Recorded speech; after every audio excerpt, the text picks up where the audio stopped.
Good evening, visitors. Welcome to the Australian War Memorial's last post ceremony. My name is Craig Burrell, and joining us today from the Australian Army is Corporal Jeanette McNeely. We warmly welcome the family of Private George Burdett King, whose story will be told shortly. We welcome the veterans who have served, those that are still serving, and the families that love and support them. We acknowledge the members of RSL and Services Clubs Association, RSL Victoria and RSL Queensland, who are watching the broadcast of this ceremony across Australia. During this evening's ceremony, wreaths will be laid at the base of the Pool of Reflection by family and visitors to the memorial. If you are able, please stand and join in singing the National Anthem.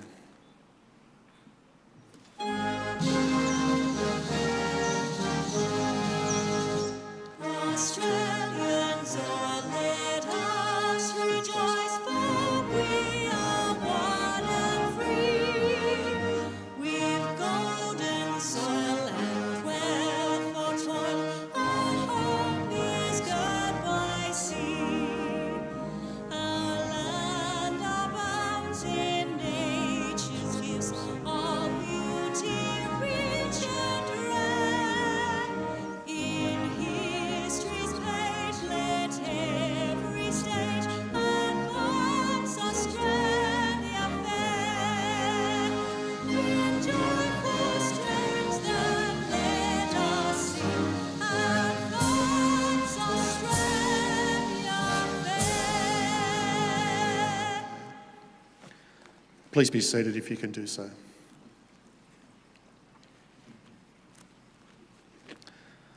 The Australian War Memorial was the vision of Charles Bean, Australia's First World War official historian.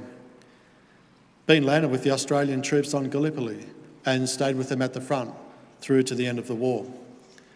The idea of this national memorial and museum came to him at Pozières, France, in the depths of the bloody fighting of 1916. Bean's idea was that this would be a place where families and friends could mourn their loved ones buried in faraway places. It would also be a place that could help all Australians understand what these men and women had endured and what they had done for us. Bean's vision, to which we remain true, is best expressed as inscribed in the entrance to the memorial's galleries. Here is their spirit, in the hearts of the land they loved, and here we guard the record which they themselves made. Tonight, we will read the story behind just one of those on the Roll of Honour, which lists the names of more than 102,000 men and women who have given their lives for us in war and on operations for more than a century. But first, we present a lament, Flowers of the Forest. Wreaths or floral tributes will now be laid at the base of the Pool of Reflection.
Today, we remember and pay tribute to Private George Burdett King. George King was born in about 1894 in Charters Towers, a gold mining town in northern Queensland. The son of George and Emily King, he grew up in Charters Towers alongside his siblings, Emily, Mary, Georgina, William and John. George's father had served in the British Army in India and received the Afghanistan Medal before emigrating to Australia, where he served with the Queensland Defence Force. Young George attended Richmond Hill State School and went on to work as a miner. He also served as a cadet with the Kennedy Regiment in Charters Towers.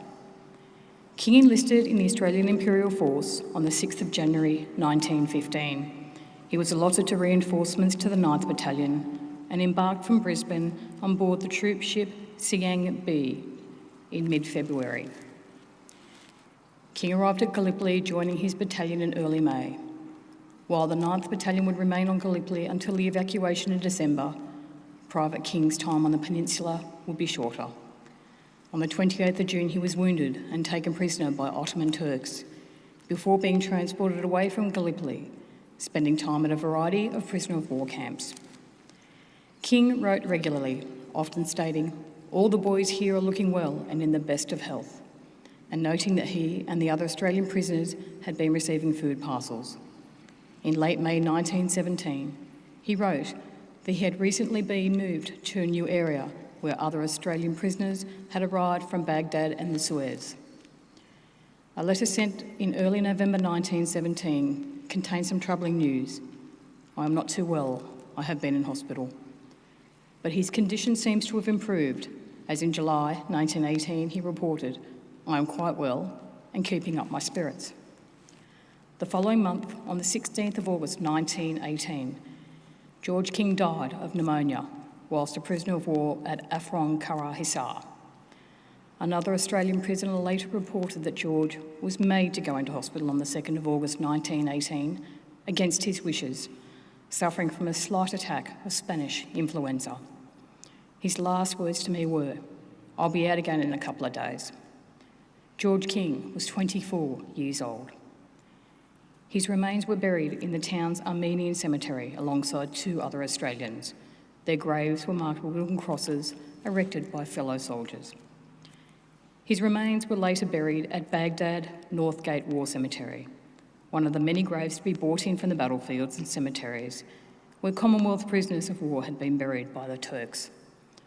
His grave bears the inscription, "His duty nobly done."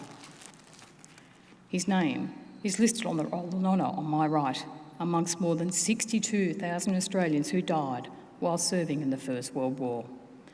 His photograph is displayed today beside the pool of reflection. This is but one of many stories of service and sacrifice told here at the Australian War Memorial. We now remember Private George Burdett King, who gave his life for us, for our freedoms, and in the hope of a better world.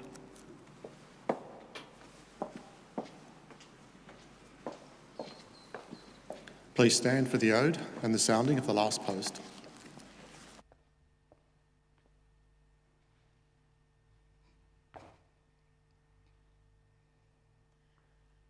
They shall grow not old, as we that are left grow old. Age shall not weary them, nor the years condemn. At the going down of the sun, and in the morning, we will remember them.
lest we forget.